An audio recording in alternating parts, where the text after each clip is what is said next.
সম্মানিত দর্শক শ্রোতা, পরম সৃষ্টিকর্তা যিনি অসীম দয়ালু, শুরু করছি তার নামে। আজকের বিষয়টা হলো বাংলাদেশে মুক্তিযোদ্ধাদের অপমানিত, লাঞ্ছিত করা হচ্ছে এবং হত্যা করা হচ্ছে। মুক্তিযোদ্ধারা নিজে আত্মহত্যার দিকে ধাবিত হচ্ছে। 5ই আগস্টের পর আমরা চেয়েছিলাম এদেশের মুক্তিযোদ্ধার সম্মান থাকবে, মুক্তিযোদ্ধার চেতনা থাকবে, অন্যায় অত্যাচার থাকবে না, যারা প্রত্যক্ষভাবে অপরাধের সাথে সম্পৃক্ত তাদের বিচারের আওতায় আনতে পারবো। এরপরে দেশে একনায়কতন্ত্র থাকবে না, পরিবারতন্ত্র থাকবে না, রাজতন্ত্র থাকবে না। কিন্তু দুঃখের বিষয় যে প্রধান উপদেষ্টা রিসেট বাটন পুশ করবে এবং প্রতিটা মুহূর্তেই বলে দ্বিতীয় স্বাধীনতা। দ্বিতীয় স্বাধীনতা দিয়ে বোঝানো হয় প্রথম 1971কে অস্বীকার করা। আমরা 5ই আগস্ট হচ্ছে আমাদের গণবিপ্লব, গণ অভ্যুত্থান। এটা হচ্ছে একটা স্বৈর শাসকের, আপনাদের ভাষায় সেই স্বৈর শাসকরা পরাজিত হয়েছেন, একনায়কতন্ত্রটা পরাজিত হয়েছেন। এখানে স্বাধীনতা বলতে আমি কিছু দেখি না। অধীনস্থ রাষ্ট্রের থেকে যুদ্ধ সংগ্রাম করে আলাদা রাষ্ট্রে রূপান্তরিত করার নাম, অর্থাৎ একটা স্বৈরাচারী রাষ্ট্রের থেকে সেই নির্যাতিত নিপীড়িত অংশটা তারা তাদের স্বাধীনতা, সার্বভৌমত্ব ছিনিয়ে এনে একটা রাষ্ট্র, নতুন রাষ্ট্র গঠন করার নাম হচ্ছে স্বাধীনতা। সুতরাং সেখানে রিসেট বাটন পুশ করা হয়, দ্বিতীয় স্বাধীনতা বলা হয়, নতুন করে সাজানো বলা হয়, 7ই মার্চের ভাষণকে বাতিল করা হয়, 4 নভেম্বরের সংবিধান দিবসকে বাতিল করা হয়, জয় বাংলা স্লোগানকে বাতিল করা হয়। একটা ইঙ্গিত দিয়েই চলে আসছে। সেখানে আপনারা দেখেছেন কুমিল্লার একজন বীর উত্তম, বীর এই মুক্তিযোদ্ধা, তিনি আব্দুল হাই, তিনি এই আওয়ামী লীগের আমলেও তিনি নির্যাতিত, নিপীড়িত ছিলেন। অনেক মামলা হয়েছে তার নামে, হত্যা মামলার আসামিও হয়েছেন তিনি। তখনকার আওয়ামী লীগের এমপি মজিবুল হক। আমি কিন্তু গত 15 বছর বলেছি যে এই দুর্বৃত্তায়নদের কারণে, আওয়ামী লীগের দুর্বৃত্তায়ন, পেশিবাজি, রংবাজি, লুটপাটকারী, মানি লন্ডারিংকারী, এদের কারণে আওয়ামী লীগের খেসারত দিতে হবে।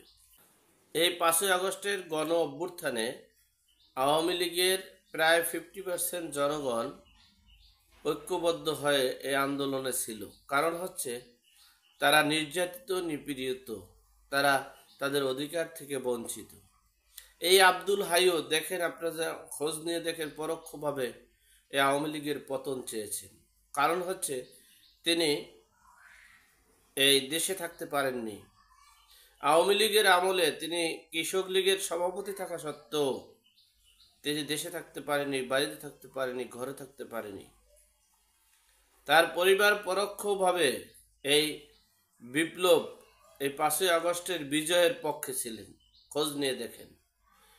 কিন্তু এই 5ই আগস্টের পর তিনি মনে করেছিলেন যে আমি একটু স্বস্তি পেয়েছি, এখন বাড়িতে, আমার জন্মভূমি, আমার জন্মস্থান, আমার বাড়িঘর আমি চলে যাই। কিন্তু আমার বাড়িঘরে চলে আসাই যেন তার কাল হয়ে গেল। আপনারা জানেন সেখানে আওয়ামী লীগ এবং জামাতের প্রতিনিধিত্ব হয়, সেখানে বিএনপির তেমন একটা ভোট নেই। সেখানে সেই জামাতের নেতারা পূর্ব পরিকল্পিতভাবে, আপনারা জানেন যে একটা জুতোর মালা তাৎক্ষণিকভাবে বানানোও সম্ভব না, আর জুতো সংগ্রহ করাও সম্ভব না। তারা পূর্ব পরিকল্পিতভাবে অনেক জুতোর মালা তৈরি করে রেখেছিল। আমার মনে হচ্ছে যেহেতু তাৎক্ষণিকভাবে একটা জুতোর মালা পরাইয়া রেখেছে, পরাইতে পারছে, তাহলে তারা তো আর একটা জুতার মালা পরায় না। আমার মনে হচ্ছে যে ওখানে যে কয়জন মুক্তিযোদ্ধা আছে তাদের প্রত্যেকের জন্য জুতার মালা রেডি করা আছে, হয়তো বা সময়ের ব্যবধানে বা সময়ের সুযোগে সব ঠিক হয়ে যাবে। সেই মুক্তিযোদ্ধা ঔষধ কিনতে গেছিল, সেই ঔষধ কেনার সময় তাকে ডাকছে, সে তো সহজ সরল মানুষ, ডাকে গিয়েছে, যাওয়ার পরই সাথে সাথে তাকে ধরেছে, হ্যারাসমেন্ট করেছে, এরপরে তাকে বকাঝকা দিয়েছে, গলায় জুতোর মালা পরিয়ে দিয়েছে, বলছে এই দেশ ছাড়তে হবে, এই এলাকা ছাড়তে হবে, এই বাড়িঘর ছাড়তে হবে, সেই রকমের হুমকি দিয়ে তাকে লাঞ্ছিত অপমানিত করছে।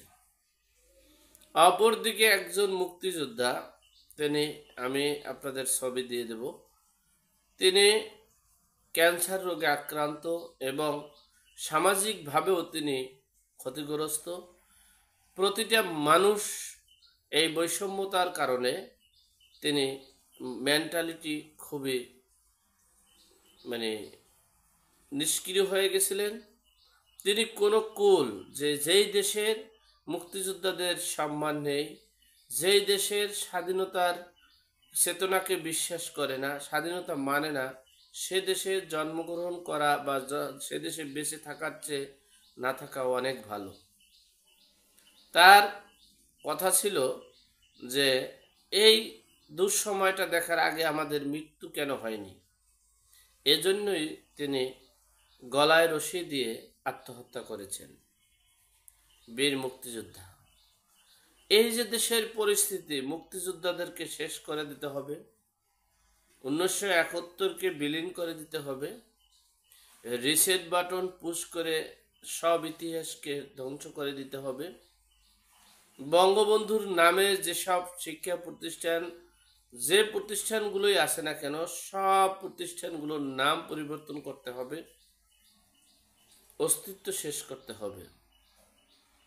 আমি এই সমন্বয়কারী এবং বৈষম্য বিরোধী ছাত্র সহ যারা এই নীতিতে বিশ্বাসী তাদেরকে বলবো যে আপনারা একটা কথা মনে রাখবেন, প্রতিশোধ নিয়ে কোনোদিন নিজেকে প্রতিষ্ঠিত করা যায় না। উদারতা, মহানুভবতা এবং কর্মের মাধ্যমেই নিজেকে প্রতিষ্ঠিত করা যায়।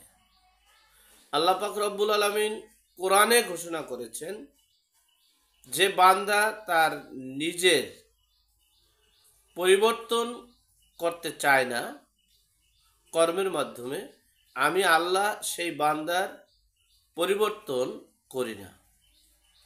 সুতরাং বিষয়টা নিট অ্যান্ড ক্লিন।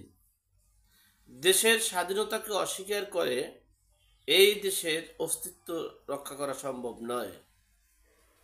দেশের স্বাধীনতা চেতনাকে অস্বীকার করে এই দেশে অস্তিত্ব রক্ষা করা সম্ভব নয়।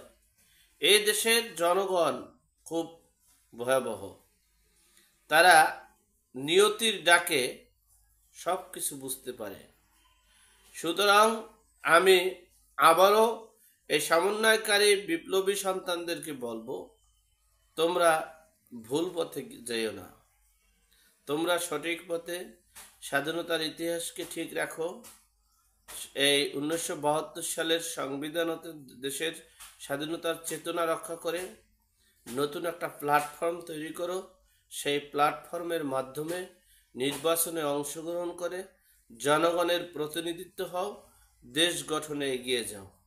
কিন্তু যদি মনে করো যে না, রিসেট বাটন পুশের কার্যক্রম পর্যায়ক্রমে করব, জীবনটা তছনছ হয়ে যাবে।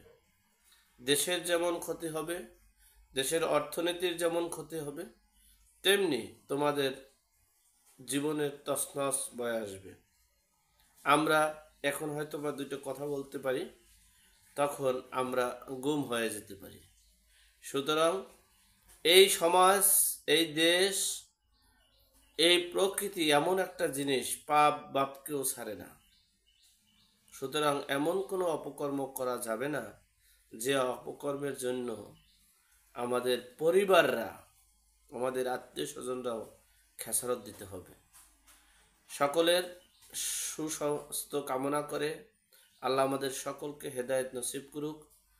আমিন। আসসালামু আলাইকুম।